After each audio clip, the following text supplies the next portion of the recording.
I've been trying to work on my recording quality, and the thing I need to work on now is the saliva in my mouth, because it's the only thing that's really ruining it. But I need to get one of those like dentist things, you know, the suction thing they put in your mouth, because it's the only thing that works. You're just gonna walk around with that like attached to your hip. Yeah. Yeah, just put it back to your hip when you're done. Between sentences, yeah, just like. You work on your horror games all of a sudden. Do you know what's worrying me though? Because I was thinking about it, when I get old, I'll probably a fucking drooler. I'll be like dribbling everywhere. Yeah, that's when you take pleasure. You just drool because you know that the person's gonna have to come clean it up. So then you just like fucking let go on purpose. I'm not going to take pleasure in that. Yuck.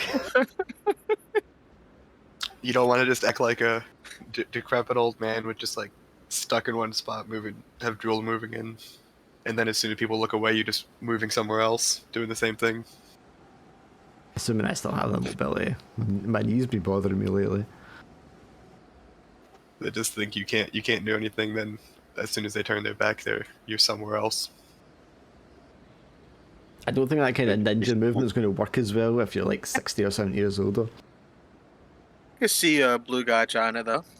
I can see him trying it. I can also see him being like 6 inches from the position he was at the start, like mid motion when the person turns back around. Like, where are you going? Sit down. I don't know. I feel like I'd be the kind of old person who just carries around pocket sand. I mean, I could see you being that person, yeah. Or just a pocket full of hard candies, and you just throw it in their face. Smoke bomb, you throw the fucking candies at their face. Like, why are you doing that? Just start saving up those like really old chalky ones that just are covered in some kind of powder. Oh, the bonbons. Yeah. No, you get the humbugs that will stick together, so it becomes one big hard rock of candy, and then you just fucking clobber them with it. Is it just me, or is it just like Coraline? Is it just me? But English candy names are really weird. English candy names. Well, I mean, over here you don't really. Okay, there's candies, which are like hard candies, but we have like all these other sweets, and you guys generally don't have as many. I don't think any country really does. Like, we're pure fucking addicted to sugar here, man. There's worse things to be addicted to. Because, you know, you have like bodegas, corner shops, newsagents, or like gas stations over there, and you go in and it'll have like a little thing of candies, and then all like the salted goods and meats and dried goods and all the crisps and all that kind of shit. Yeah, I think a majority of candy here is just chocolate, which technically and it's that horrible vomit chocolate. You don't even get proper chocolate. And then like, but see, and then mainland Europe, you go in places, and if it's a sweet shop, it'll be like pastries and like dessert sweets. And then you'll have like stores will have the same as the American stores, but our stores here will be like 6 aisles of sweets, different kinds of like chocolate and chewing sweets and nuggets and all the rest of it, man. Like just all that, and then alcohol, and then alcohol, and that's it. We got everything you need. One stop right here. Sweets and alcohol. And then lottery tickets at the front, and all the tobacco behind it. That's it. That's what the shops here are like, man. What about the newspapers for the old people to make their excuse to come get it? They don't have newspapers anymore, man. But still at Maui locals, that's what the old people that go up with the newspapers and they go up to the till for the alcohol. The bigger one down the road from me, Barry's, has got a stand thing that they put papers on in the morning, but it's only like 2 shelves. There's like fucking nothing in it, and the other newsagents doesn't have fucking newspapers at all. I remember the last time I looked at a newspaper. I'll go up to the train station because they've got free ones they put up in the morning. And sometimes if I'm making like paper mache stuff for model train, I'll go up to the train station and nab like a big handful of them. But I mean, that's the only fucking use they have now. Newspapers are only for wrapping fish up. They don't use them for that, and they stopped doing that ages ago because of the ink. That makes sense. They've got their own kind of wrapping paper they use now. Then are newspapers only Just for use like the the bottom wax of bird paper. cages now? Yeah, that and cat litter trays. My cat litter is all just like shredded newspapers that I pay $12 for a big fucking bag of. Or you use a shredder and I go to the train station every day and that's your sort. I was considering that, yeah. It's not as absorbent though, as like when they pack it into the little capsules like they do. But I mean, I could probably buy one of them and save me money as well. I have thought about it. Anyway, so you guys had met the tribe in the Boar Mountains. I should put Boar Mountains in here as a name. And you gave them information about the bandit camp. They went back and rescued the survivors and drove off the rest of the bandits. They came back, and you did stay there for the week, didn't you, to get your health tick? Yeah. Yeah. And I think somebody wanted to hunt for supplies after that, because we hadn't done that yet. I think we were going to, but we ended up just increasing our debt. Right, yeah. We decided we would do the hunt as we were like after the journey or whatever. Right, so I'm thinking, because I was thinking about this, you're going to need your supplies before the journey. Because you're going to, because you have time before the journey to prepare, hunt, gather stuff. During the journey, I mean, it's kind of like abstracted, you know, how much you're spending and using to go through a journey. And then at the end of the journey, you've reached a destination. So then you have to deal with whatever happens at that destination before you get the chance to hunt or resupply. So if you want to do like hunting for supplies stuff, you would do it beforehand. I think back at full supplies according to my sheet here, so I think we must have got stuff for leaving. Yeah, Yeah, I think that's what Alex was saying. Dead when we played it all out. Yeah, I mean, as long as you're like restocked and you've got your stuff, it's just a case of deciding where you want to go to and what journey you want to declare. Just checking my notes I wrote last time. Because We were told that we went in the wrong direction, and Yep. we need to go back along the river. And it said to the east. yes, they told That's it. the merchant had spoken to one of the sons, and that son was headed east. I think he specifically said he was going to the Great Lake, the Regina Congelera, whatever it's called. And we got told that the old castle is sort of like a port place for usually for bandits and stuff like and all sorts. They just like make way there and then head out wherever they're going. Yeah, they mentioned during the winter months, bandits and thieves and such will come up north and sort of like hide out, camp out for the winter because the authorities won't follow them. And then when it thaws in the spring, they'll like go back south and start their raiding and plundering again. So I think the castle was suggested as one of the places that's most likely to be like full of bandits. The tribe themselves, I mean, they're going to make camp here. They're nomadic. The winter is like kicking in hard now, so they're going to be going, I don't want to say deeper into the mountains, but probably more kind of south in the mountains, at least to a sort of sheltered area to wait out the harshest months. So they'll be here for the week, maybe another week after that before they move on. They're just going where they can to like hunt and gather supplies until they can hunker down through the harshest weather themselves. But yeah, I mean, it's up to you guys where you want to go and what kind of route you want to take. Looking at maps from where we're going, we'd have to go through the mountain and either one, go to the old castle and work away along that way past the broken ice fields, or we could just head straight to Batch Parch. I think it's the next outpost. From there we can either take the river or we can walk it from there. Well, Bant's Patch is obviously where we need to go. I think you said you wanted to go to the castle though because you wanted more treasure because your debt was full. Go to the castle for revenge and treasure possibly, but Yeah, we can always you're leave not at the playing it. castle, but we'll probably end up being exhausted by the time we get to Branch Patch. Well, if we do make it to the castle and there are bandits there and they do stay there for the winter, you would think they would stock up on supplies, right? It's a good point. So maybe we could, like, if we made it to the castle, we could stay there for a time. I That would think be each hex is roughly a day's journey, right? Yeah. So approximately then looking that's 1, 2, 3, 4, 5, 6, 7, but 8 days journey to get to Batch Parch, which we don't have enough supplies to pull that off. It'd be a We get 5-day about journey 6 from the days worth. castle, wouldn't it? Castle is about 3 days journey, 3 to 4 days. Right, We'd but have enough there. right, but if they do have supplies at the castle, then we should be able to like fill up there, assuming there are Yeah, so, bandits there. yeah, so if we made it to the castle, got supplied back up there, then it's only about another. It's slightly longer in a sense, but you'd also would make it because it's 2 sets of journeys. So it's like 4 days there and then 5 days down to Batch Parch then, which means obviously we've got a stop point in which we can fill up supplies. If not, we'll be out of supplies by the time we can get halfway down to Batch Parch. Branch patch, yeah. Branch Patch. So I Yeah. think we've not got much of a choice, really. You can where we also go. break up the journey a lot more. I mean, you could break up the journey by journeying back to where you entered the mountains, and then taking the journey from there to Branch Patch kind of breaks it into 2 as well.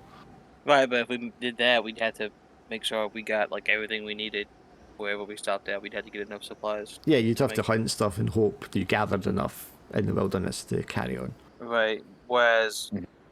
if we go to the old castle and bandits are there, they already have supplies there. We just gotta, kill Presumably, everybody. you hope, yeah. Yeah, and hope we don't roll a bunch of fails again. Or start jabbing them in their wounded parts. Yeah. Headshots for the wake up. Let's go for it. Yeah, we're kind of in between a rock and a hard place here, so I don't think we have a choice. Yeah, probably have to go to castle, right? Probably make more sense. Then once we get to Batch Parch, we can use the river if we need to. Or we can actually continue on from there. Just sort of looking in advance what would be the next step once we got there. Yeah, I mean, the river does open up possibilities. Travel is quicker, the river, in terms of losing supplies and stuff, and it takes us right to the Regina Last. Lake, basically, Hmm. where that's where we're sort of heading towards, or that's where we're told that he was heading east towards. And since that's the older brother, Theron, had done that, he left last year, so it's not going to be as. It's more likely, especially since he said it wasn't that long ago or something since he gave the necklace. Well, it's close to a month ago now, I think, because you've been travelling for quite a while. Yeah, plus the time it took for the necklace to travel through the merchants, which was probably about maybe A couple of month or weeks as well, yeah, at least. So potentially, obviously, when they've left off and everything, like he's possibly made it down there by this point, and he would have had a faster journey with the weather, better for him at that point as well. Assuming he made it. That true. Maybe we'll find more information when we get to that outpost, though, to find out. Who knows? He could Alright. actually be in at the old castle. He could have been kidnapped by the bad guys, there, and took in there. So what's the plan? I Do we go love- back to the river, or do we go to the old castle? I love that he's like, he might have been kidnapped by the bad guys, says the person who executed the guy in his sleep. He was They are twitching. determined that he was a cursed werewolf, and everything is. Yeah, they're the bad guys. Now, if these guys when we get here are all sleeping right, and I've got a sharp enough dagger, I might just be able to stealthily go. Well, everyone is the protagonist of their own story. Except for the guy who brings buildings to life with people inside. No, they're the bad guys somehow. He's still the protagonist. What are you going to do now? You don't actually have your scarecrow, unless it's you found parts of it left over at the camp. No, it's just wandering through the mountains now as a urban legend. That was something else that we mentioned, was that bandit camp is obviously abandoned now, and no one's likely to be there in the week that you're staying with the tribespeople, or even perhaps during the week that you're with the tribespeople. You might wish to go back and retrieve stuff from the bandit camp. So if we go that way, we can go back to the river and to the tunnel. Well, you don't have to go all the way, but you could go part way back through the valley to the bandit camp if you wanted to check that out and maybe scavenge some stuff up there. You guys wanna? We can use it to disguise ourselves to sneak into the old castle. Just take the clothes off the dead bodies that are probably still sitting up there. Yeah. Might be a bit rotten, possibly, the Well, clothing they'd on be them. frozen, so Then we can just That use is the well. distraction. I I'm going to mean, bring them all to life as like scarecrow people to walk up to the castle. You read my mind. It's scary. stop giving him ideas. disguising ourselves as them is actually like a smart thing. So now I'm kind of, yeah, that's what I want to do. It's better than just walking up to the castle and hoping for the best. All right, so let's go that way. How many? So I've still got the image of just like a Mickey, sort of a Mickey Mouse thing with the broomsticks coming to life on Taser with you and your sticks and armies of people going dun dun dun dun dun dun dun dun dun dun dun. just like an entire orchestral scroll, like Orchestra. Of like the, score. So we are thinking going to the camp first. I mean, that's the first leg of the journey anyway. And we can always find some stuff that the tribesmen might have missed since they don't. Okay. Well, I'm not sure if they even scavenged. I think they just killed them and freed the people. Yeah, I mean, they came back with their people. They didn't. I mean, they might have taken like obvious things, but they don't need stuff. They know how to live off the land. So, I mean, if there's something, you know, like a knife that might be like a useful tool, they might have a couple of things like that, but they wouldn't have looted it. They would have just left it. Alright, that's the first leg of the journey. Okay, so is everyone fresh? Is everyone I am. full Yep. fatigue? All their cloaks reset? Did everyone level up too? If you had level ups. I think we did them at the end last time. Yeah, I did. I put a point into ritual. So we're all fresh. Are we all prepared? Your supplies full? Or empty? yep. Yep. Yeah. So that's 2 dice. It's not particularly treacherous. It's not unknown. It's not a long journey. So your Pathfinder will be rolling with 2 dice, or 2 extra dice. Sorry. Do we get anything from knowing where it is already?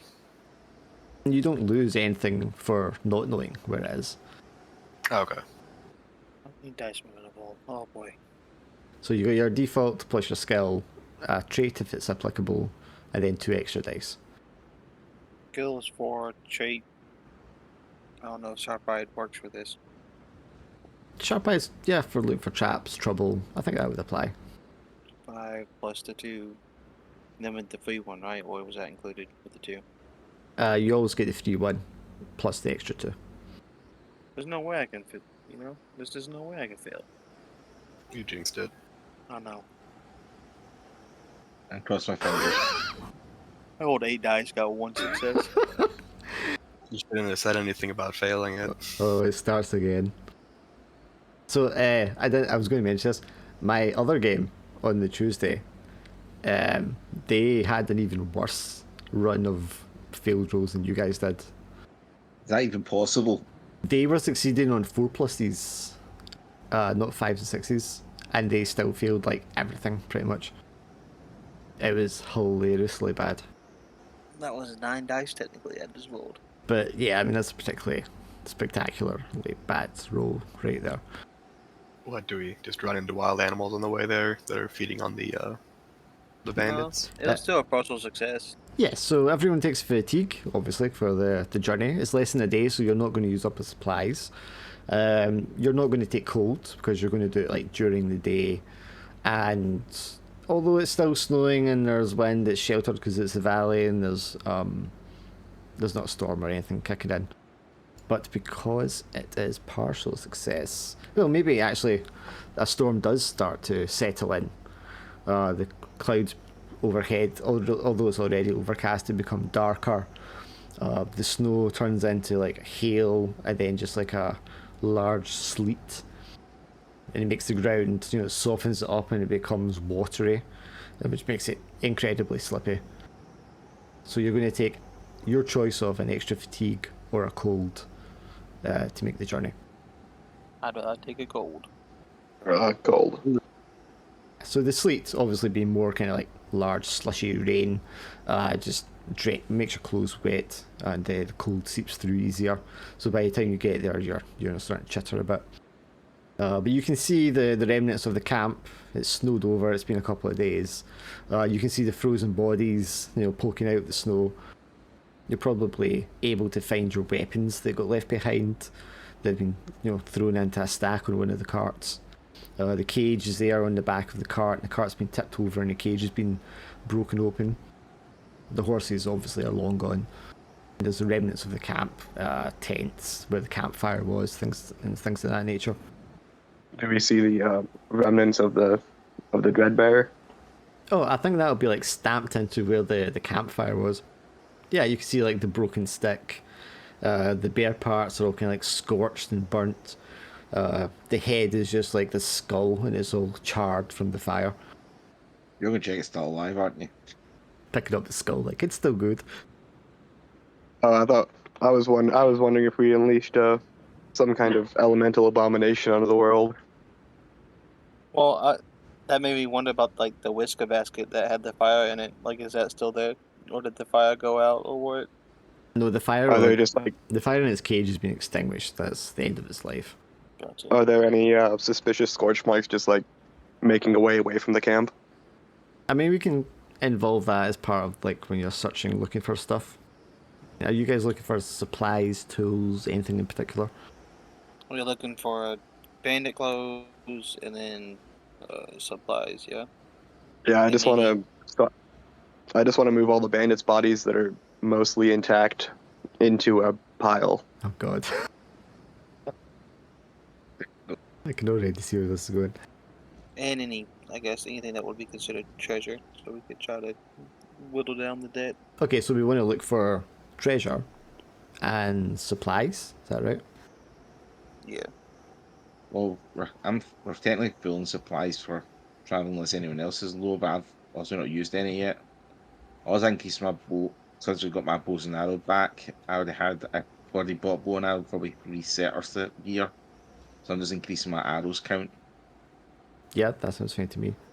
I mean, if you want to look for gear, and if you're going for like clothing, I guess that would be gear. But I mean, I don't know. I mean, if you're saying if full on supplies, you could spend supplies to regain the fatigue, or to warm yourselves up and get your cold back, and then you could look for supplies to replenish the ones you just spent. May as well just do that then. So pretty much looking for all three: treasure, gear, and supplies. So you want to just split your successes between those three things? Sounds like a Makes plan to me. sense. Okay. So who's doing the searching and who's helping? I'm trying to think. Well, I think one of the sharp-eyed people should do the searching at the very least. Well, I've got sharp eye. I probably won't be helping with that since I'm doing my thing. You got any skills that would apply to like, I don't know what this would be, like scavenging? Hunter technically, because I'd always look for like tracks and stuff like that. I might not find treasure specifically, but unless you count dungeoneer wouldn't really be classified for that. Hunter would normally be for like animal sort of tracking and stuff like that, but I might find stuff because obviously the combat potentially. Let me see. Is there a skill that specifically covers looking for treasure or scavenging? I mean, Dungeoneer does apply if it's a dungeon and you're looking for treasure. Yeah, I think you could probably make a case for survivalist, maybe hunter. Dungeoneer specifically says trap, so I wouldn't think that one. My thing would be survivalist or scout. That's the only thing I could think of that would Yeah, apply. possibly scout because it is like a kind of enemy territory thing. Well, I've got hunter, so unfortunately it'll be up to you for that one then. Alright, I Scouting. got three scout and sharp-eyed. Well, he's going to help, so he's going to give you a dice as well. Yeah. So it's 3 plus your initial, which is 4, plus your sharp eye, which is 5, plus me helping, that's 6. Any other bonuses before I roll? Well, you're not fresh anymore, so I don't think so.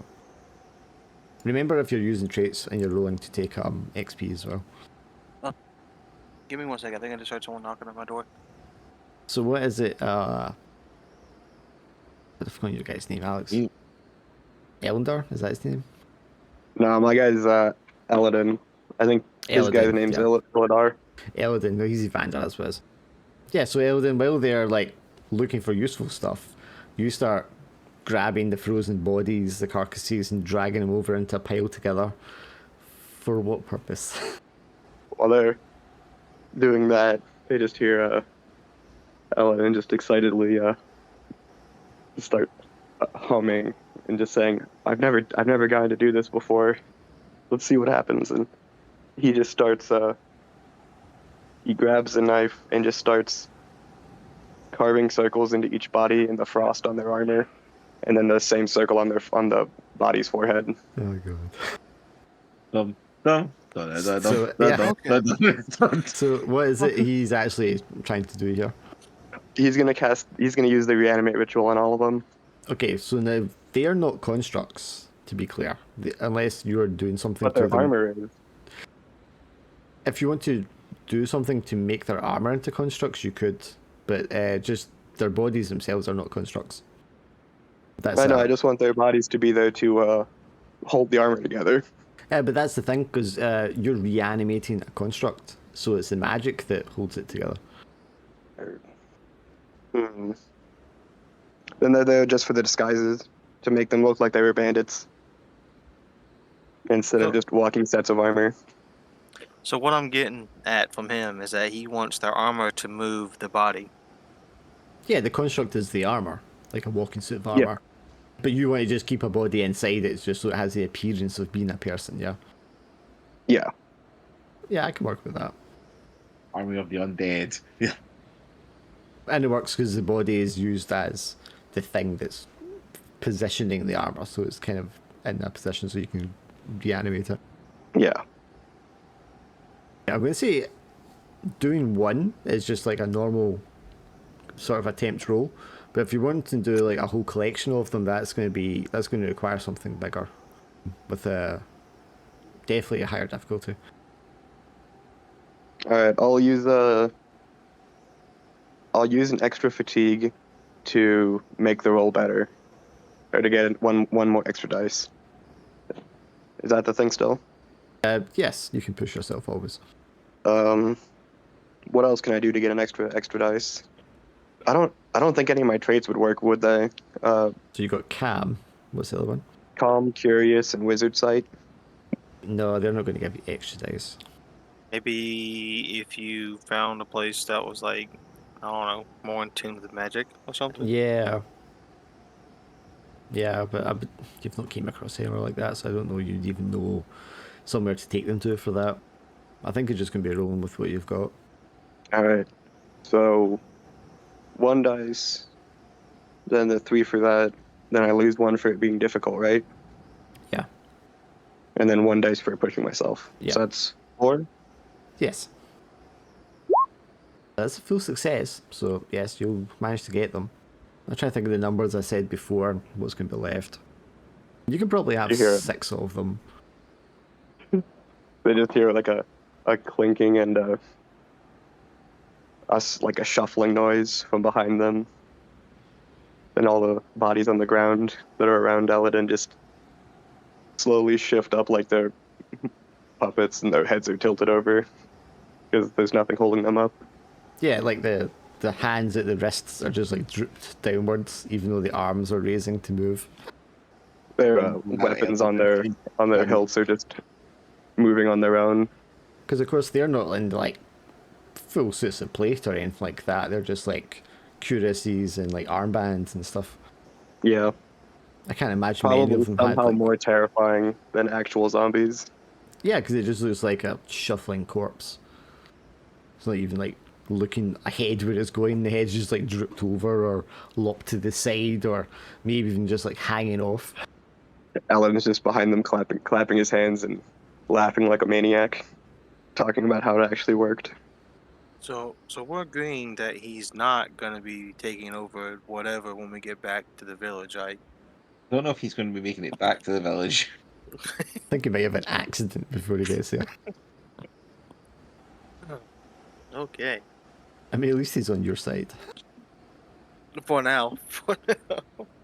All of a sudden, he wakes up one morning with an arrow in the back of his head. Imagine the hunter sitting there with his bow and arrow just thinking someone's going to have to take care of this guy at some point in his sleep. In his sleep. But while you're thinking about that, though, why would I just make other people's clothes into a living thing when I can make my own clothes into a living thing to protect me? That's not what I'm worried about. Or I can make you weapons into a living things to protect me from you. It's not the magic that bothers me. It's your reaction to what you do that bothers me.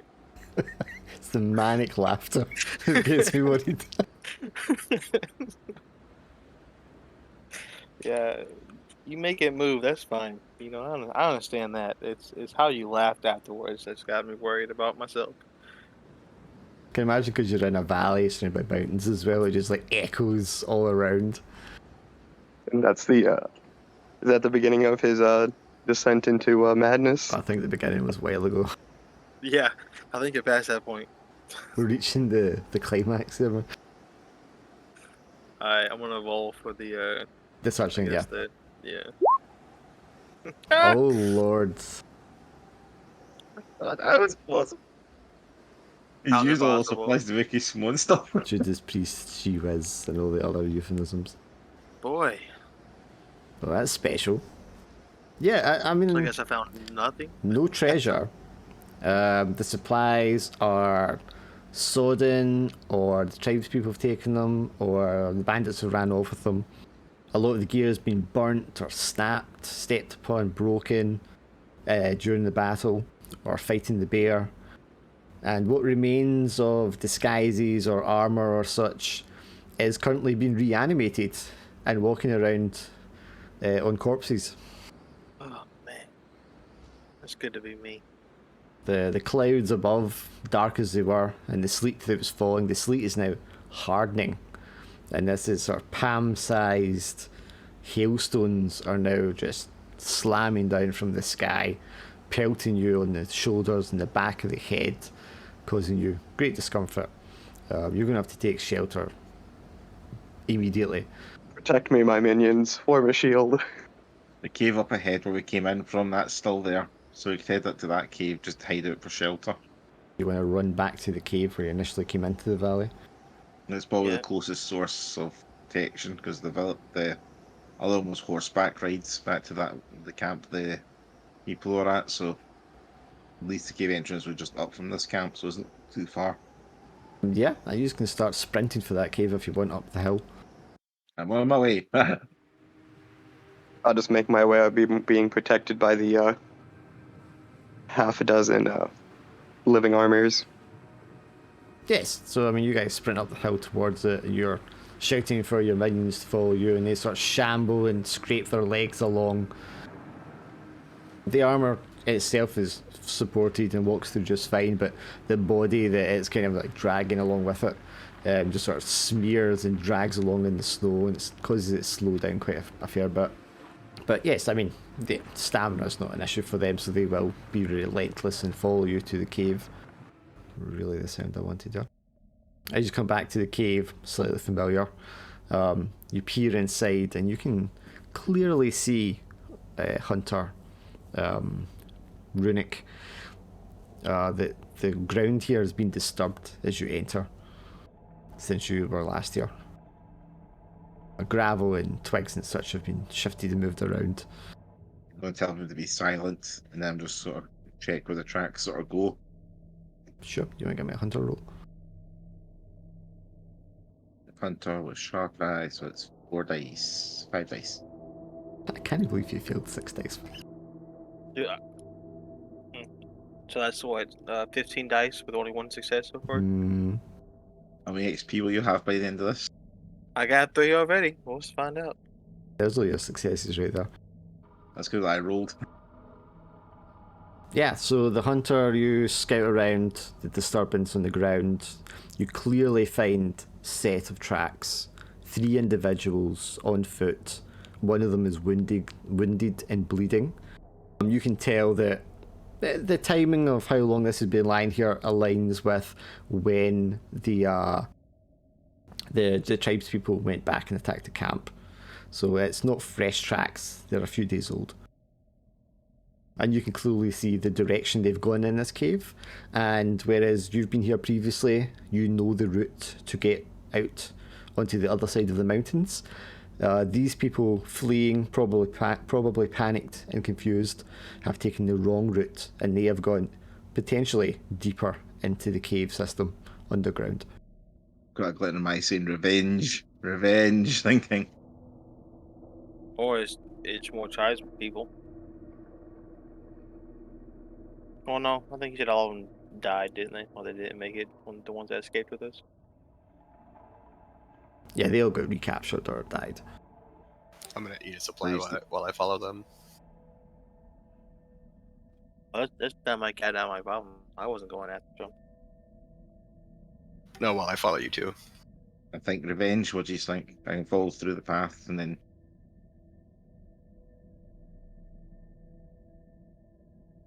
Maybe they might need help. Help to get shot in the head. I mean, they're not new tracks, they're old tracks. So how many days would it take us to track them down? Well, it depends on how well Dungeoneer sort of goes. But we know sort of where the exit is. We don't know the path they've went down as much. We just know they've gone down the wrong way. And to get out of this place anyway. What's Eladin's druid master's name? Well, you're the student, you would know his name. If you need a name, I can give you Harfar. How about Hawthorne? So he's named after a tree. Well, Can't go outside just now with the well, Master helping. Hawthorne said we should always help people. So let's go and find them, and they might need help. Sure, help them. I do a slow wee glen and I've got a dagger in my hand. Nothing about either one of you two screams help to me. Come along, minions. I mean, are good people supposed to have minions? Imagine Eldon turns around as he's saying that, and the first of the animated corpses, the animated armor sets, just kind of like comes crashing into the cave entrance, sort of falls over itself and tumbles down the gravel before pulling itself up again, like the body like a puppet being pulled by some strings by an invisible puppeteer, the tongue just lolling out of the dead head. Okay, let's head down that path and find them then. You're the dungeon. Can't really do anything else with the snow outside, so. All on that is we can just head back out through this cave to where we came in and then take the river back. That's the other options. So what do you want to do? I say vengeance, what do you say? I say you're the dungeoneer, so I'm not gonna be left here by myself. We already know what Creepy McCreeper's answer is. More bodies, more people. If you want to follow them, you can use your hunter because you are tracking them. Cool, so that'll be 4, so 5 dice. Aladin doesn't realize he's a bad person, but that's what makes him terrifying. Remember to take fatigue when you're making rolls. Well, that's fantastic. I'm cursed now. No, you got 3 successes before. You would do some fails. That's half my XP filled up already now. Yes, so you lead the others down through the twisting passages of the cave system, deeper into the tunnels. Very quickly it becomes pitch black. It seems to get colder the more you're descending. The walls of the cave are lined with ice, and you're practically feeling your way around, but your hunter instincts don't fail you.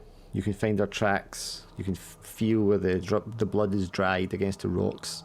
You can tell where they sat down and rested, where they made a camp, where they obviously deliberated about what they should do, and where they made the mistake of deciding to go deeper into the caves to try and escape whoever was following them.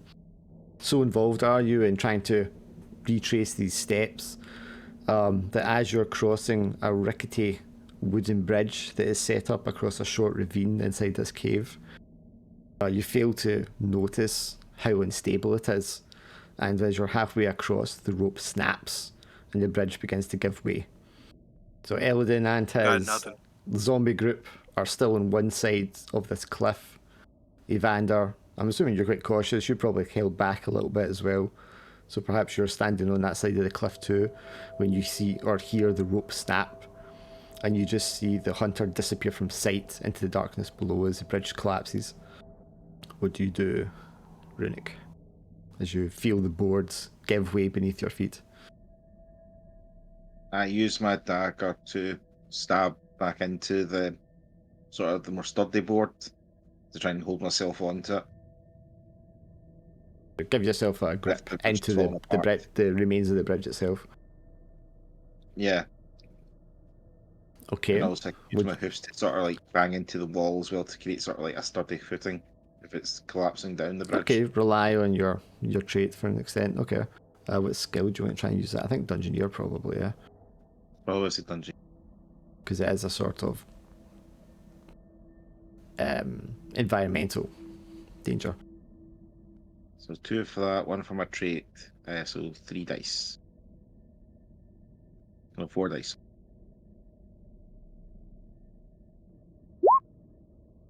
That's a good time to actually get a success. Yes, you plunge the dagger quickly into the hard frozen board, just in time for to feel it slam against the other side of the cliff, and you get your goat feet in position. Nimble as they are, you're able to like get good purchase against the rock face, and the rest of the bridge is hanging almost like a ladder above you to the opposite side of the short ravine. You can hear like one of the loose planks that tumble down below as it kind of bangs off the side of the rocks, and then after a few seconds more smashes on the ground far below. Just So- a few breaths. Are you one of those goats that can just like walk up straight 90-degree walls? Find out. Evander Yeah, and the lad jump. Eldon, you can probably you would have heard, his body in the bridge like smack against the rock face on the opposite side, and you listen out and you don't hear any screams of terror or pain from below. Are you okay? I'm alive. Stuck on the I- wall, but I'm alive. I'll use a gear to get some rope, and I'm just gonna grab 2 of the little mannequins. I don't know what else to call them.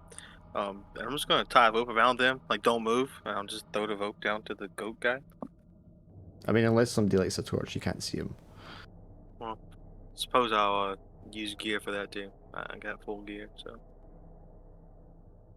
So the gap in the ground is maybe 5-6 meters, which is about 15-18 feet. And you can see him hanging on the bridge, several meters down on the opposite side. Oh, on the opposite side. Oh, Yeah, that's opposite not gonna do me side. any good. Yeah, it fell like away from you. I'm gonna try and climb up so I can get to like the main ledge. Okay, do you want to give me a Dungeoneer roll for that one? You can have an extra dice since you did get a success previously. Okay, so it'll be 5 this time. Well, you had 5 last time, so you should have 6 this time. He had I 4 had last 4 time. last time. Oh, actually. because you got Like, 6, you get the extra one. Okay. Yeah. 6. Yeah, I'm going to say take either a fatigue or a cold, but you do manage to get yourself to the top on the opposite side. take a cold. If I take 1 more fatigue now, that'll be me hitting the marker again. Remember, you can burn up supplies to I'll use restore supply to fatigue. take that. Yeah, I'm going to use that just now. And you've still got on the ledge. Can't really eat them in the middle of it, holding onto the wall. Clambers up on the other side, pulls out an apple, just starts eating it. But yes, you're now each, across from each other, this deep ravine. How do we get across now, though? Well, you could head back, and you know the route because I already knew the route for getting out the cave. So I could try and meet you outside somehow. If I find a way out the cave from this side. There's Okay. that option. Can I toss the Other torch options I in shoot the a bow and ravine arrow. to see how deep it is? You want to throw it down just to see where it goes? Yeah, sure. Yeah, that's what I did. Yeah, you throw it through the air, you watch it, you watch it, you watch it, you watch it. You count another 3-4 times, and then click-clunk, and just this faint light deep below. Yeah, it's pretty deep. That is certainly death to fall down there. Unless you're extremely fortunate. Well, how fortunate is it to break all your bones? How tall is the cave, man? Above you, the ceiling. Mm-hmm. You could reach up with your hand and touch the ceiling quite easily. So not very tall. So we're at the top of this ravine. Could create a shimmy. I just use bow. I use one of my bows, put a rope across, fire it across there, and use to secure it. And I secure it on my side, and I can shimmy across. Is one way to get me back with these. Well, like I said, the other option is use head back and head towards the main exit towards the river, the one we came in by. You could do that, and then I can try and meet yous out there. If I can find an exit this way. if we made their armor stretch the bodies out like a human bridge across this ravine, would they reach the other side? How would we get them back then? You, so you have you have 6 bodies, and I said it was about 5-6 meters. So definitely, there's more than enough. Well, they're just constructs, so like as long as they don't fall, like the magic is what keeps them in place, right? So as long as they hold on to each other, they won't technically fall in, and then they just climb back over each other till the last one's left, and he climbs back up, right? After we make it across. Yeah, that sounds absolutely safe. Like we tie them all together with rope. They lay a stretch out. We'd have to like crawl across them, and then when we made it over, they just like pull them, like they just they're attached together, so they could technically just fall as long as they don't fall into a ravine, and then they could just shimmy up themselves. I don't know. Yeah, but the roof isn't tall enough for them to climb up each other and stand on their shoulders before they No, push themselves over. no, they would lay down. Like he would already be laid down and stretched out because the magic is what's holding it straight, not the body, technically. But Right? what's holding it straight against the side of the cliff? It'd be like doing a plank, but it's not. Yeah, but what it Alex doesn't is saying balance. is there's nothing on the other side of the plank to support it. This is true. But would it need anything? Like if it like the first one, would be holding on to the ledge and like just like doing like stretching himself out. He's not gonna fall because he don't run out of stamina. He doesn't have like muscles that get tired. I mean, I think the problem physically with that is once you get sort of halfway across it, because They just start dipping down. Yeah, because you're so far from the edge anyway, they're just going to start falling.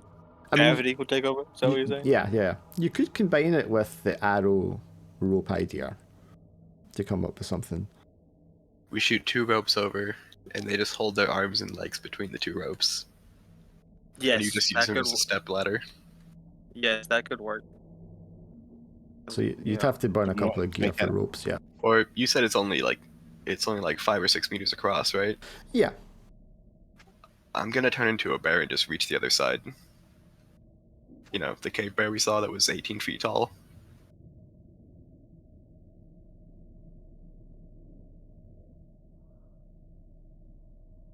I mean, you could try it, yeah. I don't. Even 18 feet wouldn't be 5 or 6 meters, would it? 5 meters is around about 16 feet. Oh, so it would be. So yeah, if I stretch my arms and legs out as much as I can. Won't have enough muscle power to hold up everybody as they walk across you. Yeah, I don't know what I trust more. I think I trust a rope with the magical armor that doesn't ever get tired. Alright, sure. Shoot the ropes across. Well, like I said, already- we don't need to actually go across this. We're literally going across here to see if these people are even alive or take their Then stuff. again, So how far? You have goat legs. How far can you jump? You could probably even make that jump. He couldn't jump up. The roof's not tall. He'd have to jump straight. I mean, doesn't have any mechanically, legs. he'd have an extra dice for it because of his legs, yeah. Yeah. that would make because of the height, probably. Well, it's not going to be more difficult because you can leap across. You're not necessarily needing to jump high. Yeah, you could probably just get a rope, lower yourself down a little bit, and then jump across. You'd have enough of an arc then. I mean, when we're talking game terms, it's how many dice you can actually succeed on. Yes. Well, I'd probably, if I was going to burn the gear for the rope, use the archer rope to make a sort of a secure thing, fire to use, and then what I can do is then obviously use that to swing across back. Jump Well, and swing across. I've already burned one supply for a rope, but then realized you were on the other side, so we got one rope. Probably need that for later. That's what I'm saying though, is the question is, do we want to continue down this path or not? Because we're continuing this path only because we're chasing these people. You're assuming There's that nothing they're saying we like have. not alive, so like what if you run into 3 of them by yourself? We can't even fight 3 people with like one person with 3 of us. How are you gonna fight 3 people by yourself? These people are injured. One of them's practically probably dying. The other ones will probably starving or they'll be weakened anyway because what's going on in the cold. I could just do a small explore, see what's ahead, and if nothing's ahead, then come back. and then work our way back across to yous. If not, the other option says we got I jump across, we go back, and we just sort of leave.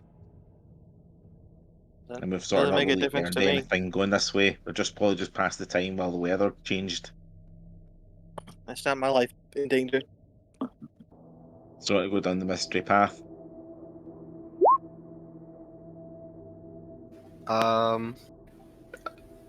No. What was that for the options? Was that the I was just rolling it. I couldn't decide which one, so I just rolled a d4. Odds is yes, and even is no. See, you people that can't So make a it's like, yes to decision what? and you just roll a dice. Oh, I made a decision. I was like, well, it's not my life. Yeah. Fuck it. It's not my life. Swindle does this as well. He can't decide. He just rolls a dice. I'm like, you people are nuts, man. Let fate decide. Okay, so what are you doing then? Are you going to go down on your own, or are you going to try to get back to him, or what? I'll go explore a wee bit alone and see what happens, and then obviously come back and just jump back and get back across. Sounds like a plan to me. I'm just gonna relax against the wall, I guess. Okay, so from this point on, the cave system splits up into different directions, and the tracks are harder to follow. So I'm going to say it's probably a dungeoneer roll now. Okay, so Dungeoneer. And it's treacherous, you know that already, so you're going to have 1 dice less than usual. So 3 dice I'll get then. If you've got keen-eyed as a trait, that would apply. That's I've got 3. Oh, that gives you 3, okay. What a success. But yes, a little ways down the first passage that you venture, you come across a corpse. He has like thick fur wrapped around him and some soft padding, which would have been his armor. You can see it's been loosened and unbuckled around his torso, but he is, died from his injuries here. You can see an injury in his chest. However, below that, the fur is all matted with dried blood, and when you peel it back, you can see that something has been eating away at the soft belly of this torso. Much of the insides have been like clawed out by something with very sharp nails. I'm going to take the fur because I need something to keep me warm. The belongings, the fur on the guy will count as 1 treasure. And as you turn to leave, you can see this naked humanoid, extremely pale, almost bluish kind of skin, and it looks as if its eyes have just like skin that has grown over them, and it can't open its eyes any further. And as you turn around, you can see it's kind of like moving its head around as if it's sniffing the air, and it crawls across the wall onto the ground behind you. So it's behind me just now when I'm Yeah, walking. it's blocking the passage you came from. On the way back.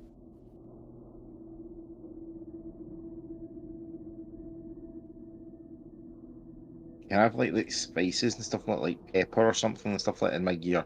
As part of supplies you can have, yeah.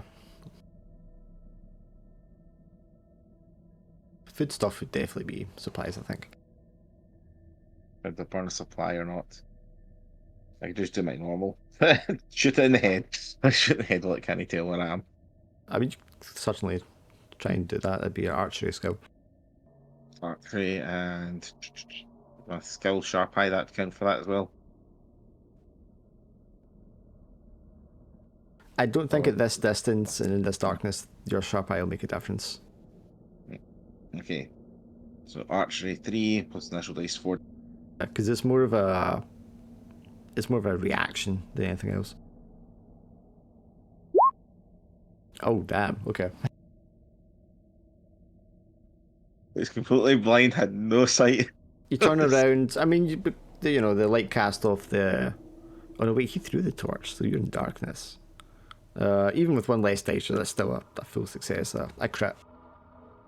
Or would it be? Yeah, it would, because it'd been the 2 and then it wouldn't have mattered at all because those were all 6s. Yes, you let out a quick volley from your bow, and silently the thing just goes through the thing's skull, and it just softly falls to the ground. And at that moment, you can hear like skittering, crumbling, definitely the sound of the ground being disturbed, gravel of some sort of echoing in the distance of one of these other tunnels.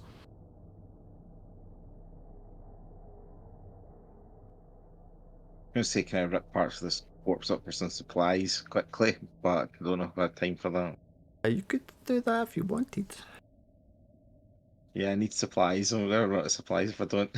It's a question of if you want to eat this thing. I mean, it looks almost human. Yeah, take what you can as word for it. I'm already half goat, so Okay, do you have a survivalist? I don't know. I guess you can use your hunter. You're going to have 1 dice less than usual. So 3 in total.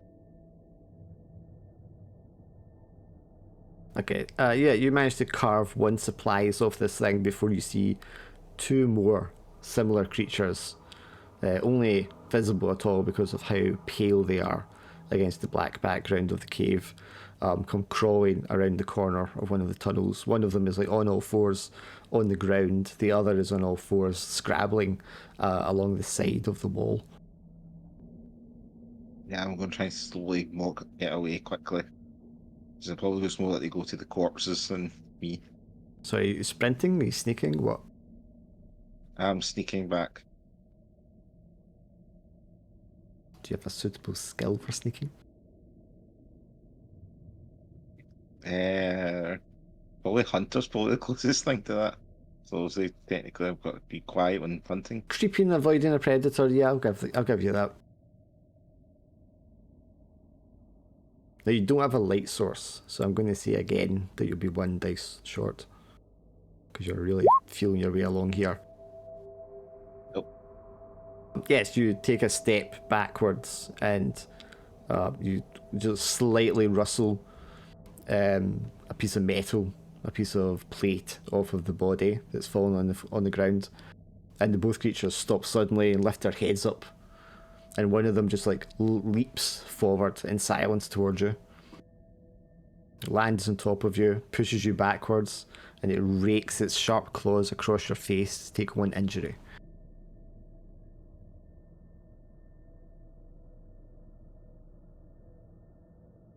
Eldon and Evander, you guys, you haven't heard anything yet. You're just sat, I guess, on the other side of this ravine in darkness.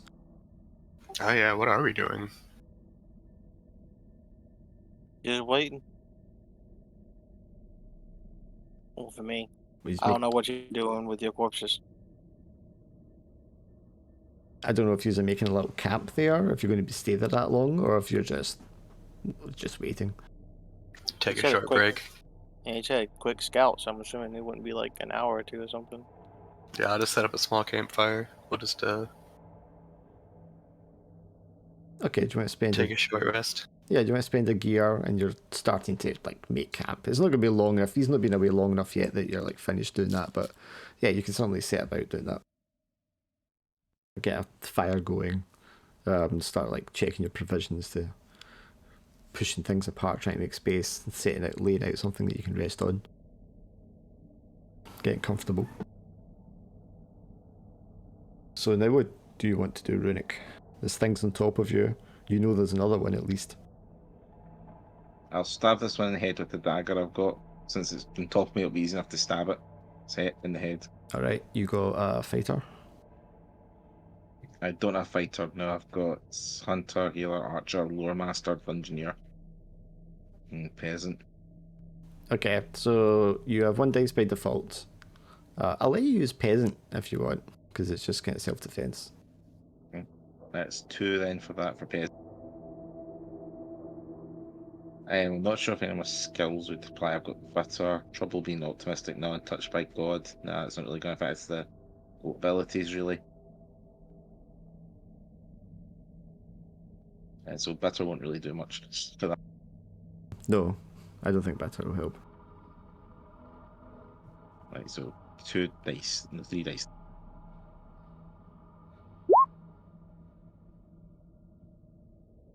Yeah, you try to stab in the head. You only manage to like stab it in the upper shoulder or upper arm near the shoulder. The thing hisses and sort of like doesn't roll away. It just sort of scuttles backwards. It is on all fours as if a human crouched over, but the legs must be kind of like shorter than a human's, almost more animal-like, because of the way it moves itself backwards. And it just has a kind of unnatural sort of gait to it in its movements. But yes, it recoils and hisses and pulls itself backwards. And it, it's moving side to side, and it reaches up with one of its claws and tries to pull the dagger out that's stuck into its arm. The second one is like climbing along the walls above you, trying to position itself, directly above you.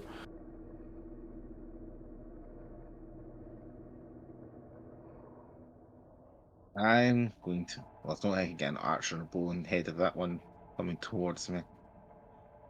Okay. You could try a difficult shot though to do it quickly.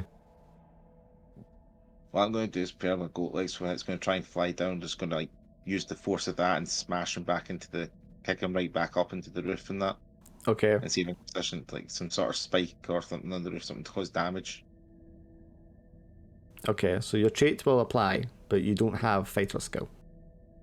So No, I got you may peasant for that. Probably is closest to it. No, I don't think I would. Yeah, I think it's a bit more of a skillful move than a simple peasant self-defense. So I get 2 dice in because touched by gods. My Yeah, trait for that. and you'll definitely get an XP, you feel or not, if you're using your trait. I'm feeling XP now at this point. Just don't die. Exactly. Yeah, it leaps down on you, and you manage to like pull yourself back up on your shoulders from lying down, pull your legs back up against your chest, and then just kick outwards as it comes down. You can hear the crack of the ribs as you thump into its chest, but you're not. I mean, with the force that's coming at you and the force you kick it with, it's not hard enough to send it flying backwards and impale it on anything. It just kind of, you just like smack it in the ribs, and it kind of like falls off away from you into the ground, and you can hear it groan very human-like with pain, and it kind of wheezes as it breathes out and exhales. The second one that was there now pulls the dagger out from its arm, and it's like up on its hind legs, sort of leaned over with its wounded arm pointed away from you, and it's like circling around you. Right, I was just going to probably best at this point shoot it in the head. If I can go anything wrong, shoot it in the head. Okay, I think you created enough space there you can have a normal archery shot. This is why you don't go down dark passages alone, guys. I tried telling him. Lesson learned. I tried telling him. So archer plus sharp eye, so it's 4. Plus the initial 5.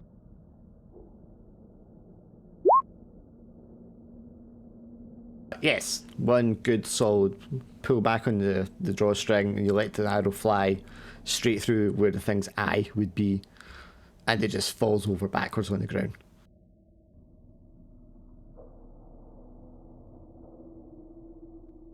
Okay, and go to round 2 for the last one, and then get out of this place. Or I can, hopefully there's no more noise. I might ransack the courses for supplies. Okay, so you just want to do a follow-up shot. You can have an extra dice for this one as well, since you'd already wounded it and broke its ribs. So it's not going to be moving as quickly. He's burning up all your successes here, guys. I know. Don't worry. Yes, I just love this. your second arrow lets loose, same again, this time into the side of its head, through the temple, out the other side, and the body just sort of wiggles and spasms, and then a soft thud as it hits the ground. It spasms a couple more times.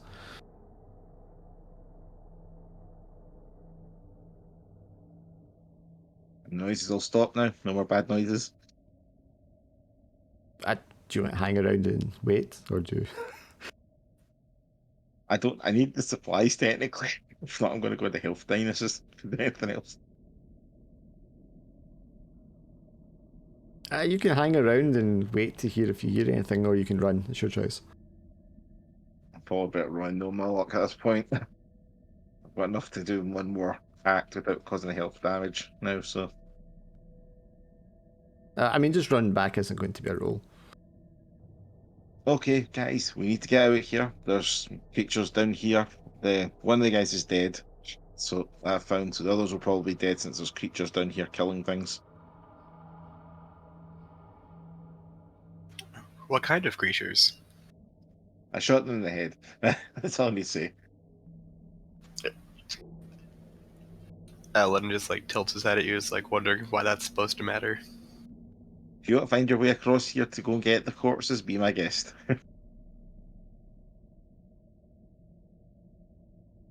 Somewhere in the deep, dark caves beyond Runic the Hunter, you can hear a loud sort of like clicking sound, like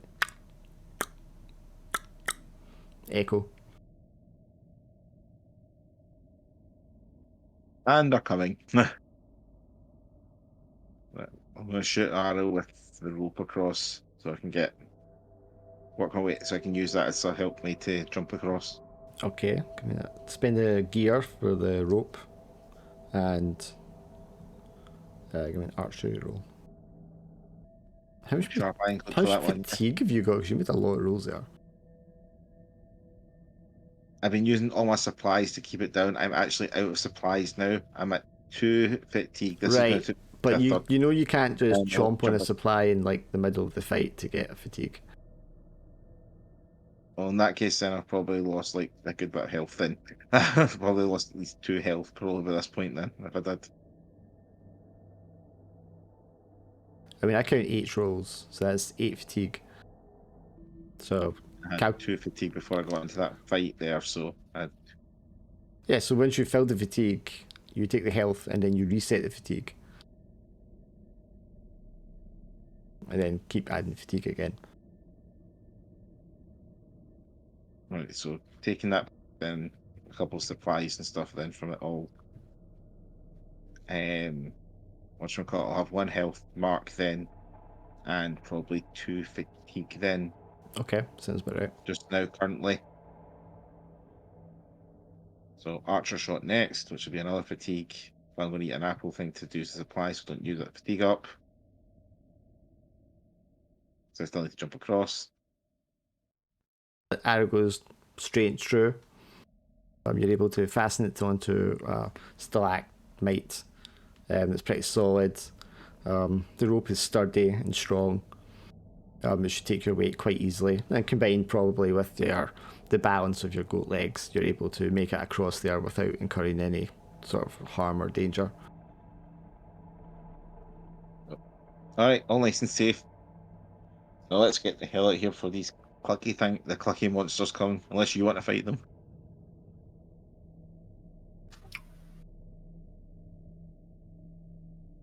Do we hear the clicking now? Oh yeah, you could hear the clicking as he came back into your sort of section of the tunnel. Doesn't sound like a lot of them, but there's definitely something making clicks every now and again. Maybe next time. I'll just follow Runic. So these are what?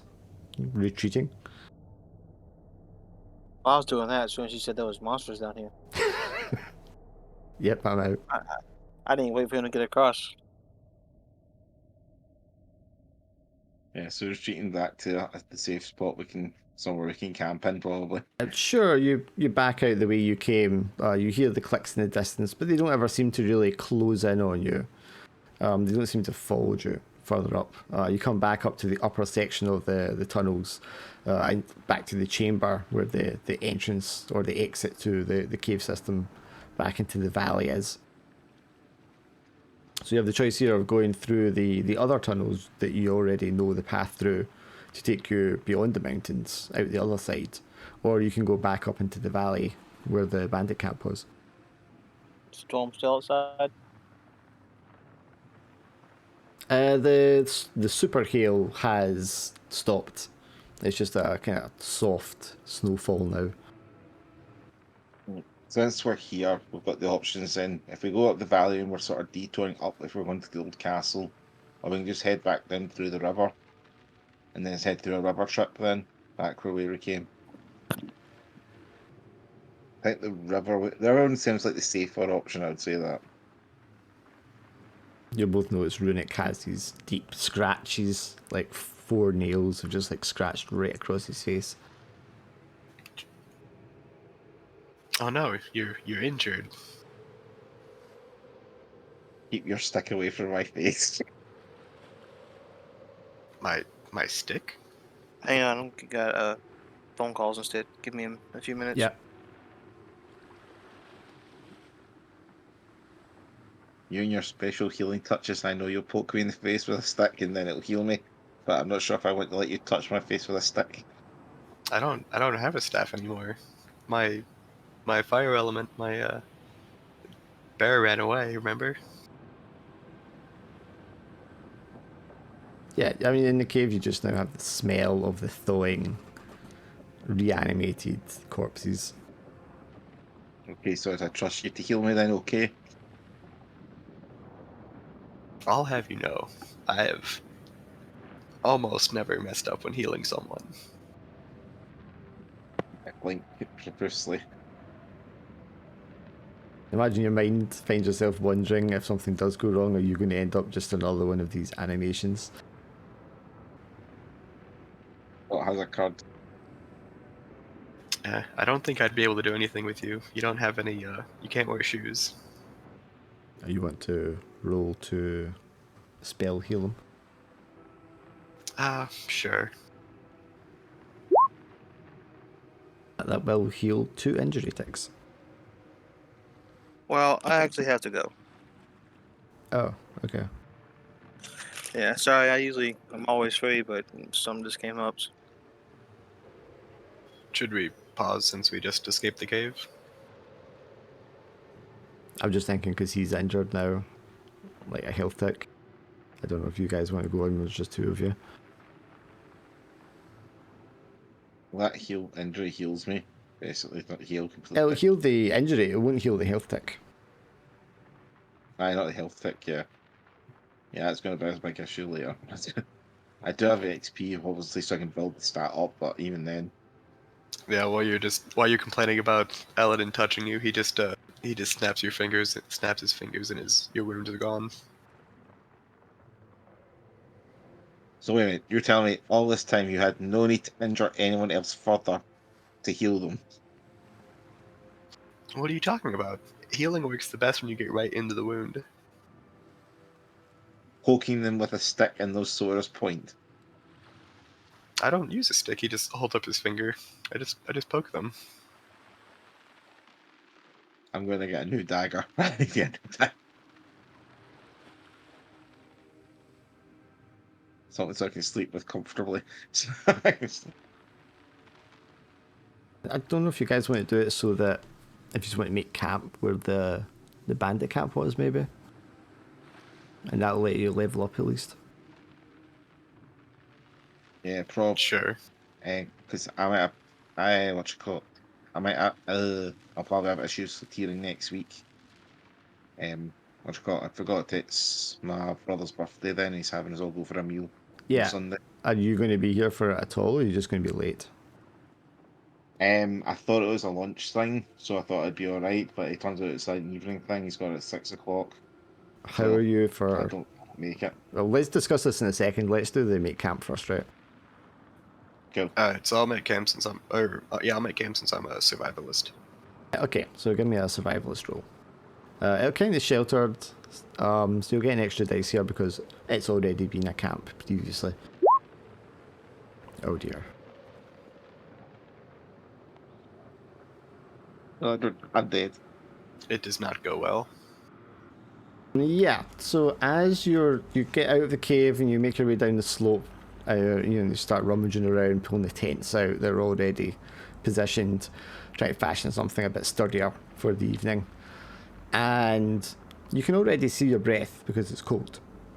But as you're doing this, you can see the ice beginning to form on your eyelashes, and then you can feel it forming around your lips You can actually hear the crystallizing of moisture in the air. It's kind of crinkling, soft crinkling sound all around you. And you can feel the cold just permeating, penetrating the furs that you're already wearing. That unnatural drop of temperature is occurring again. You felt it once before, and you're feeling it now. You know instinctively it's the phenomenon known as the red frost, and if you don't get somewhere enclosed and warm quickly, you're going to like just freeze in the spot. Your blood will actually just like crystallize and freeze up. Back into the cave we go. Back into the cave. Yeah, you find yourselves retreating back into the only shelter nearby that you know, which is this cave entrance. You know, down one avenue in this cave is trouble, and down the other avenue is, you know, to get out to the other side of the mountains, but who knows what's lying out there. So you find that you're going to have to make... Well, we did find a safe spot inside the caves and Yeah, one that our yeah. free travels. So Yeah, so if you're going to make camp somewhere, it's going to have to be in the caves here. But of course, you already know that there are things in the cave system. So you can try and make camp again here, but it'll be dangerous. And that safe spot did have a hole going deeper into it, didn't it? Yeah, I believe so. it had like water source and stuff like that and everything. So Yeah. Yeah, it had like water dripping from the ceiling into a deep water-filled hole. Yeah, so it'll be sheltered as well, but because we know it's a treacherous terrain, because there are things here, you won't get the extra dice for the roll. I have an idea. not much of a choice. What if we just stay at the entrance and I just have my armors block the entrance? Let's seal it up with our bodies. That's interesting. Yes. So I don't you're, know if that so would you're work out. staying at the initial entrance where you came in. I mean, the same conditions still apply, because there are things lurking around in the dark here. Yeah, either way, it's treacherous. I mean, you can help use them to block up the passageways, so it's harder for things to get in, at least. Hey, what do you think? It's probably one of the options we've got. As I said, we go down to that point we are, but it's going to be not safe either way. If you block the entrance from temperature and the weather, that's obviously puts that one side protection, but things are still under treacherous because we've got the other side where things can get through. However, there was a big ravine, but those things can climb walls. So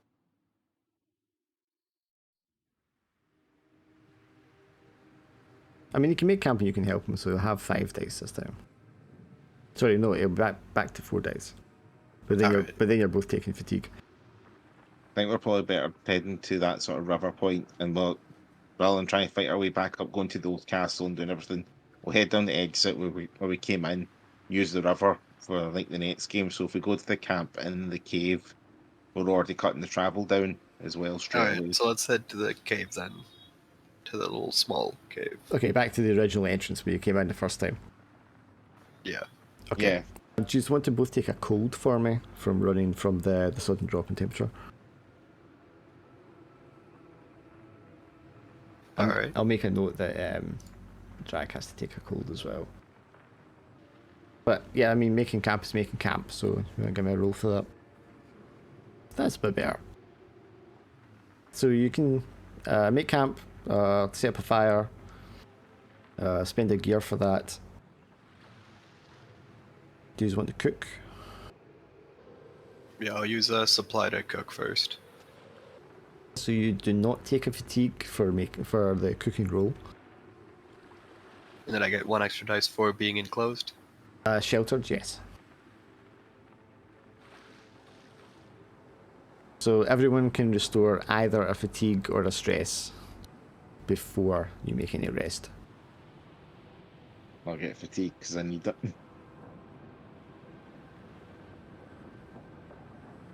And then you can make camp, Right. but someone is going to have to take watch. So someone is not going to get the full rest. Can I have my my living armors protect us? Yes, but they'll get 1 less dice to the roll because they're obviously not as aware as you are. I'm fine with that. Are you fine with that? What's the worst that can happen? Well, the worst that could happen. If I get down to minus 2 health by the end of it all, then we know definitely how the game's going to go. I've Okay, already made one bad decision so far. so using the reanimation skill, because that's what it's based on, with 1 dice less than usual. So get rid of the base dice. Yeah, and you One dice will not take a fatigue for this roll because it is the animations that are doing it. All right, and then do I add a dice for us being enclosed? For sheltered, yes. No, they don't. They don't. Well, you wanted to know what the worst was. I'm going to be at minus 2 health points. We wake up. You guys We get get full red, but we wake up like deep in the cave. yeah. Use wake up after a short rest, and so you'll have 1 fatigue back each, and you'll have 1 cold back each. But use wake up to the sound of gnawing, chewing, slopping. You look around the small cave area, softly illuminated by the embers of the campfire. You can see Evander there snoring soundly, and then you can see 3 of your animations just like pinned on the ground, and just this mob of these pale-skinned ghouls on top of them, digging their claws and their fangs into the soft, rotten flesh or decaying flesh of the corpses within the animated armors. They have them pinned down and they're just devouring them. The other 3 are preoccupied trying to like fend off the other ghouls that are dropping from the ceiling and crawling out of the crevices all around them. Oh, if we're going to die. How exciting. I think we have guests. Are these the creatures you were talking about? Yes, and potentially we're all going to die. Because you said these armors would last and they would be able to defend us. What have they done? They've become snack food. Oh, they haven't. Well, they're still stuck to those corpses. Ellen is just gonna. I'm gonna try to use the reanimate to have each of the armors just rip out of the corpse Like, and just tear start. themselves away. Yeah. Okay. So they can go Yep. fast, but not. Yeah, so they're not encumbered by the bodies, which are the feasting targets of the ghouls. Yeah.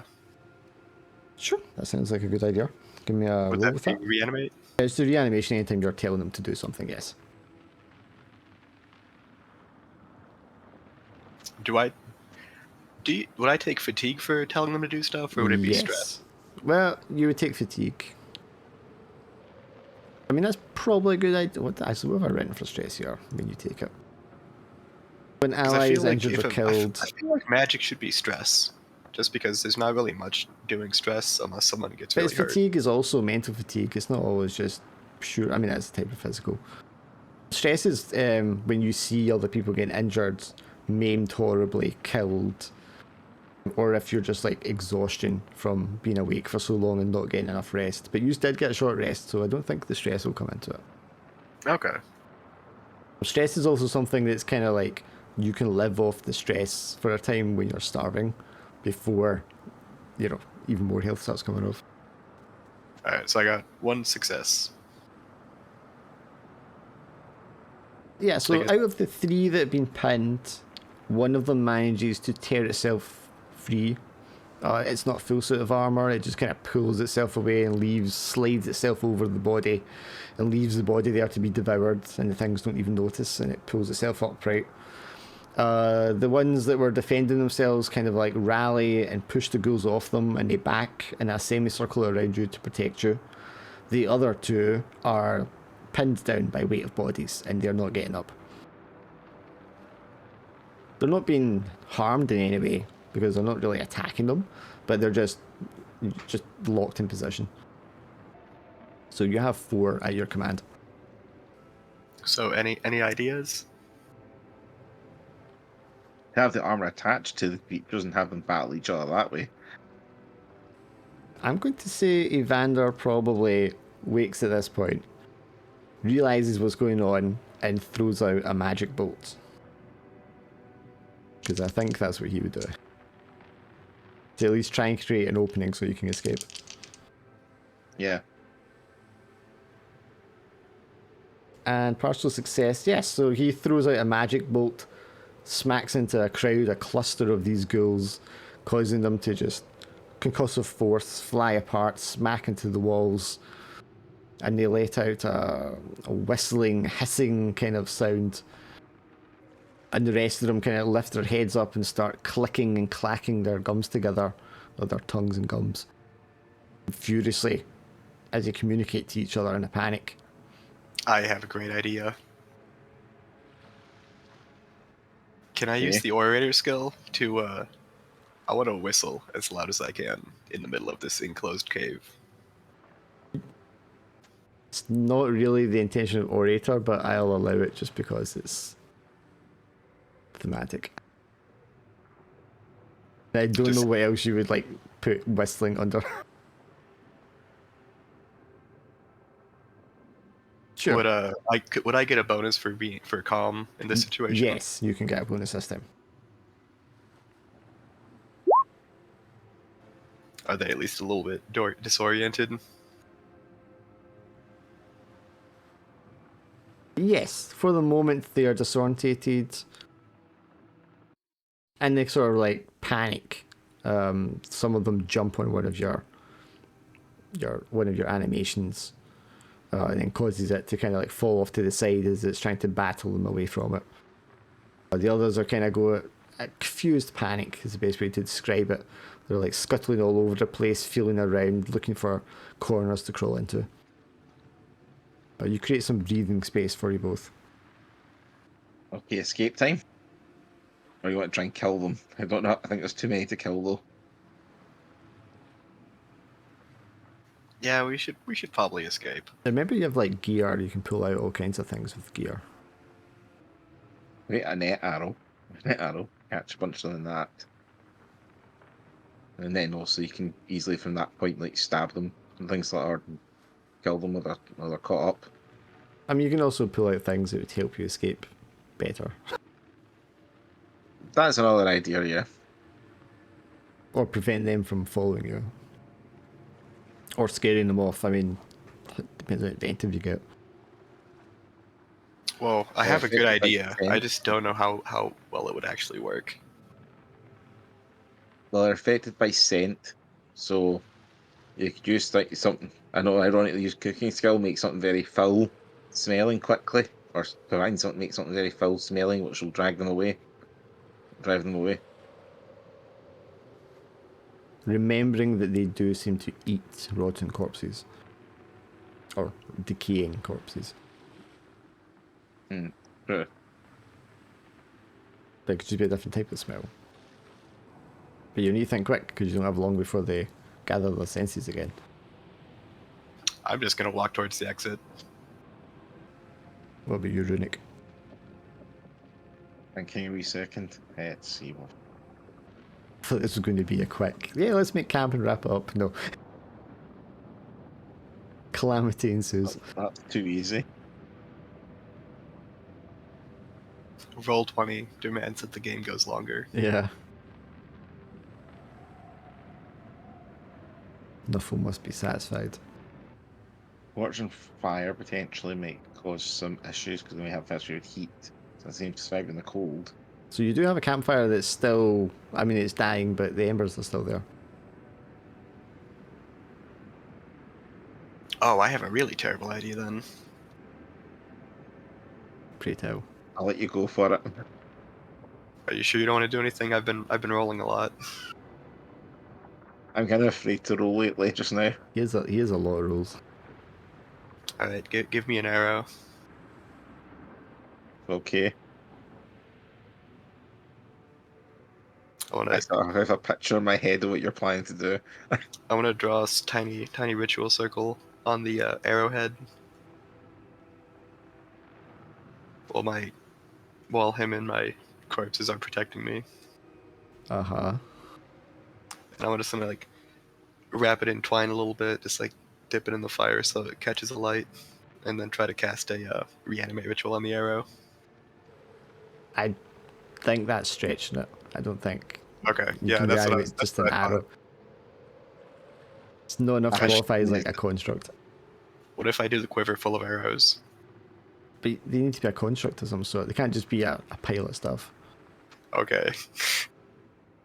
I kind of feel what you're thinking. It's sort of from like Guardian of the Galaxy, the wee arrow thing that flies around everywhere. Yeah. I can picture the idea in my head what you're thinking. Is a fire a construct? Or is that stretching it too? No, it's got to be something you've built or someone has built. Alright, then yeah, I'm just gonna walk towards the exit and leave while they're eating the corpses on the ground.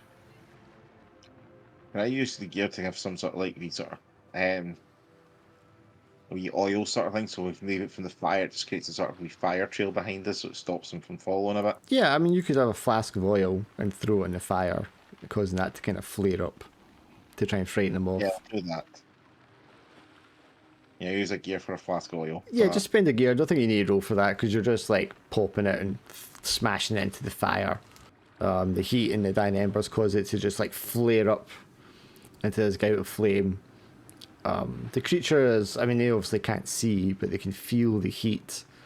And they go into panic, whistling and clicking and retreating into all the different corners of the darkness.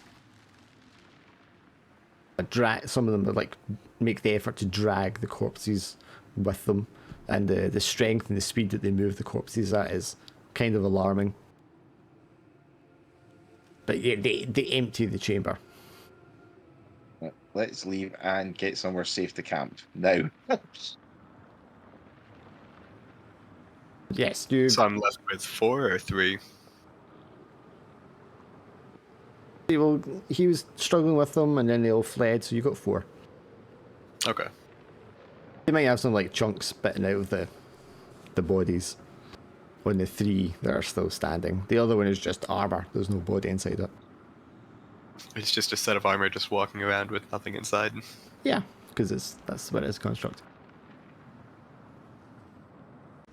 You leave through the exit. You know, you're having to slide through sideways as you first came in, and you find yourselves out on the east side or southeast side of the mountains. The sort of foothills beyond, and then beyond that, you know, that's where the river, or the end of the river is.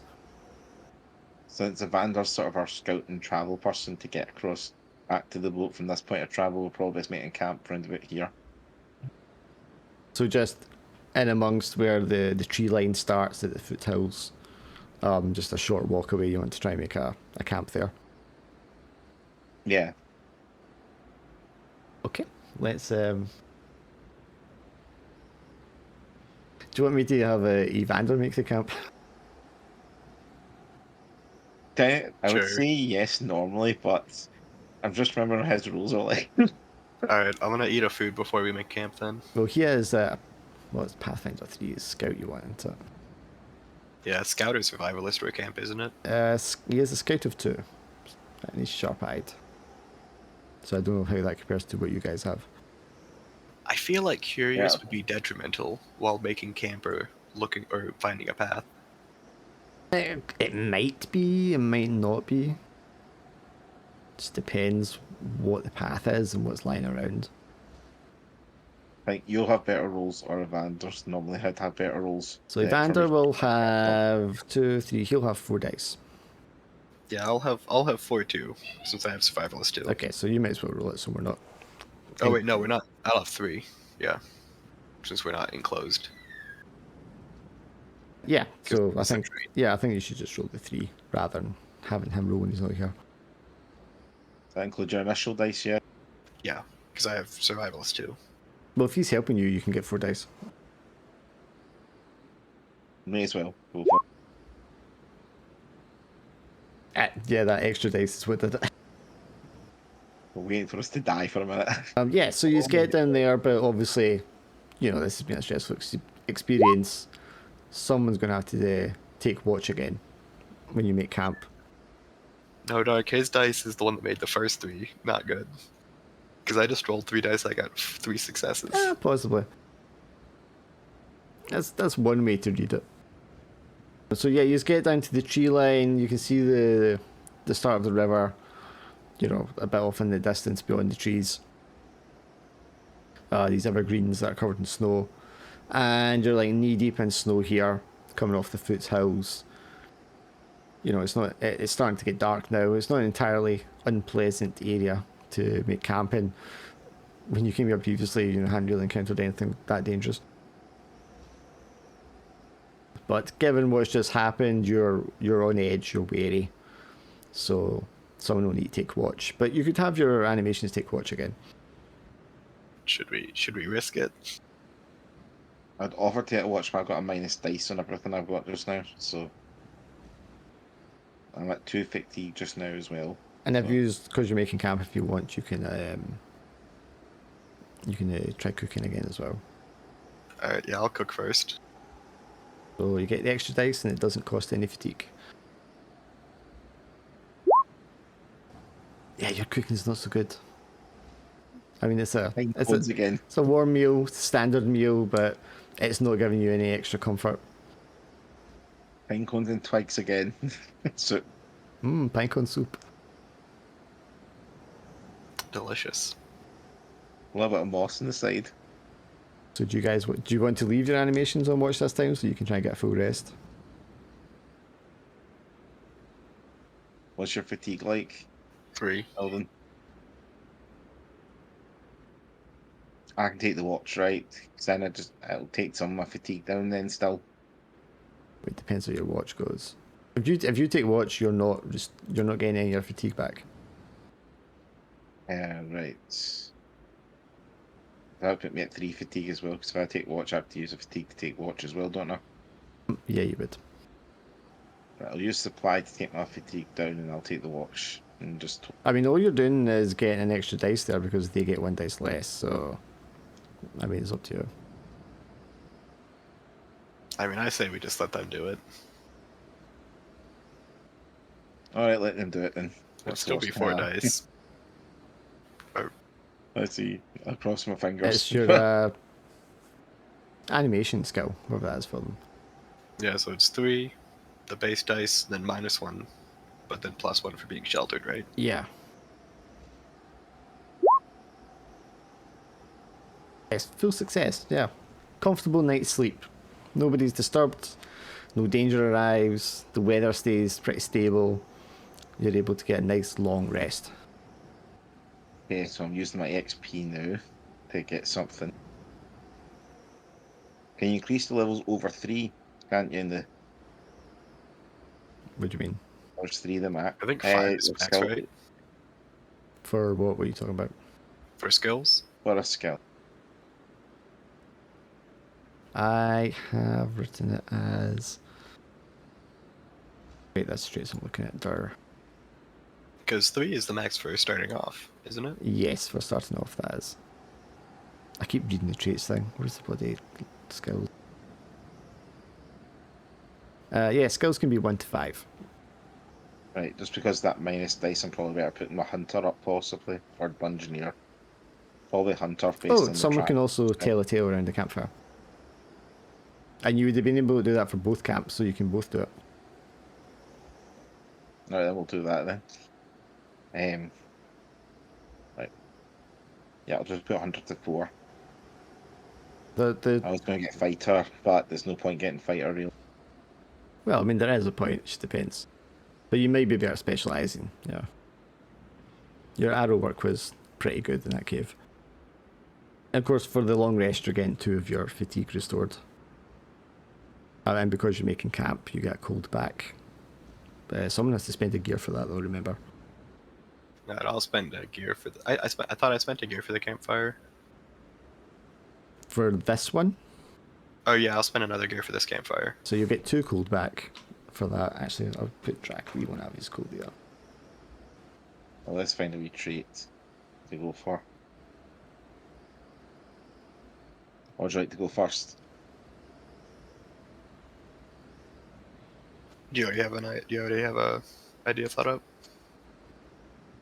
Not fully, no. Alright, so how do you survive? So when he was in the village, no matter what terrible things happened, or when he went to live with the druid, he kept a positive attitude. Just even after everyone said he was doing terrible things, or said he shouldn't do that with magic, or said that his creation was an abomination, he just shrugged it off. It just kept going and making more wonderful things with magic. More creative, more destructive, or creative things with magic's the question. That's up to everyone's own interpretation. Is this you going for with a smile on my face? Yeah. So you survive through sheer optimism. Yes. Even though So fitting. he's obviously the villain of the story. I'm just looking what trait would actually you'd pick for that. Yeah, what trait are you wanting to pick for that one? Foolhardy? That seems appropriate, yeah. Or let me see what else would work. I don't know if oblivious is one. Thoughtful. Likes to plan and ponder. Oh, he's not thoughtful, man. No way. No, he's calm and foolhardy. It's a very scary combination. How about extrovert? Loves meeting people. Easy to find. I don't know about that as much. I think you're right with foolhardy. Yeah, foolhardy, definitely, I think. Alright. Always going where and doing what they shouldn't. Like trying to turn into a bear to turn it to be a bridge. Okay. Runic, which tale are you going to tell us? Yeah, so I think this is how do I survive Okay. after being cursed like this. I've had nothing else but to train and focus everything so I can actually wield and become better. So one day I can take my vengeance and become stronger. So I had to focus and kept using the abilities that of this curse so I can get to great heights. I've got the archer. Thought from great distance, great heights, I can fire. I can get my enemies quickly without anyone noticing. It's kept me alive so far, and being able to stray away from the people from prying eyes or people wanting to know more about this curse. So a montage of you being in the woods, shooting arrows over and over again to practice your skill. So what, with focus and training? Yeah, because they can originally he was obviously rich and just had sort of things in a sense until obviously what happened to his family and trying to use the gods to even do it for him as well. So I had to focus and train myself so I could actually fight in combat.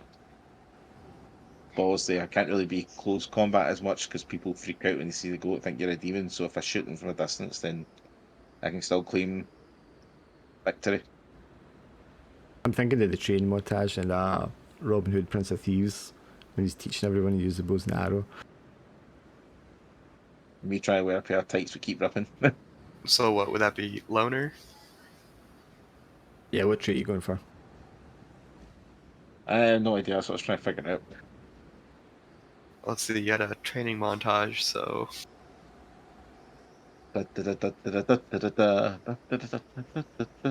Heart of Battle. This sort of makes sense actually for how my character is. Will readily resort to violence. I mean, that does describe you so far. You have killed more people than anyone else. Steady hands could Right, also okay. work. What one, sorry? Steady hands, yeah. 500 and cause a fear of injury. Yeah, true, because I do rely on the hands more than anything. I'm just thinking focused training, practice that comes with like good solid aim, steady hands. You know what I mean? But Heart Battle also works, because you're hardened that way. I'd probably say Heart of Battle, because that will come more inactive for if I end up getting like close combat or anything. Yeah, and it can also, in a similar way to Cam, can kind of apply to in the heat of battle, doing things quickly, reactions, rash decisions, or making quick decisions. So yeah, if you want to go with Heart of Battle, that's fine. Yeah, we'll do that. Okay, and I guess I'll just go back to map quick here. So after a week and a day, 2 days, let me think, a week and 3 days I think it is actually. You've basically gone into the Boar Mountains, the tribal lands of the Freeland tribes, and done a loop and worked your way back. We know where we're going now, and we have a clue of where the guy is. So We have no idea where we're going. we do. We know where to go to. What you've got the Regina. That's where. Regina. Regina. That's where Thurin, the older brother, went to try and find Loark. So that's where we're trying to go first. So we can find Thurin, then we can obviously start to find Loark afterwards. Yeah, I mean, I think Evander will probably be pleased to get his sailing skill in use again. So there is that. Is a beaver dam a construct? It very much is, and as we described, it's a huge fucking construct. It's like a mile wide. I wonder what I can do with that. Elodin's like salivating in the prospect. Massive See, next hulking session, dam rising out of the water. Giant beavers falling off it left and right. No, there's still just holes for the beavers to crawl around inside of it. But as you said, these are like the giant ice beavers, so yeah. But yes, it's construct by definition. Fires them like cannon bullets.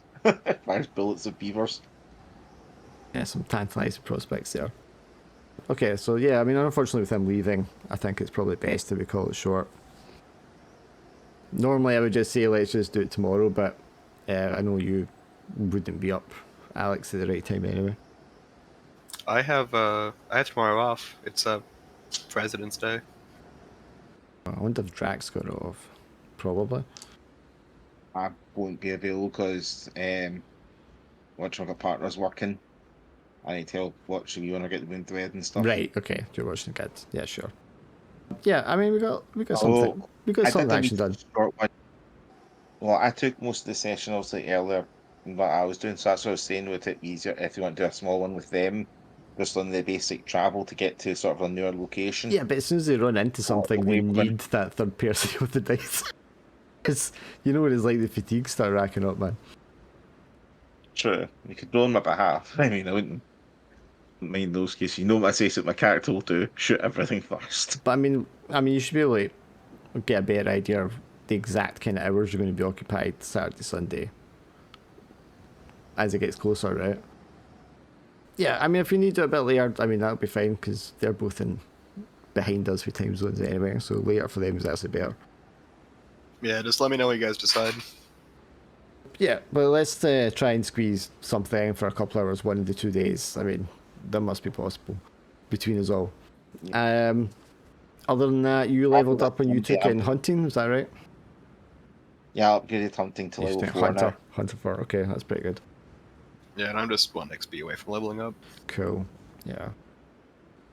I'm literally almost out of supplies. I've used half the gear. At least I've got a treasure to get my debt down a bit. Did you count all your failures? Did you remember to take XP for when you were using your trait as well, Alex? That's the thing. I've noticed the XP thing fills up really, really quickly. And because we can't get time to rest, you don't tend to. It's harder to. You miss out quite a lot of opportunity, I'd say. Level up more. Did I use my trait more than once? You used your god thing, so technically you would have gone up. Did you use your god thing? You used Cam once, I know that. Was it wizard sight? I thought you'd use your things now. Oh yeah, when we were looking for the fire or something? I don't know. No, you didn't use Wizard Sight. Not for a roll. You asked me if you I used it, used- and I would say no. Did I use calm more than once? Or did I just use it that You one used Cam in the cave just there at the end.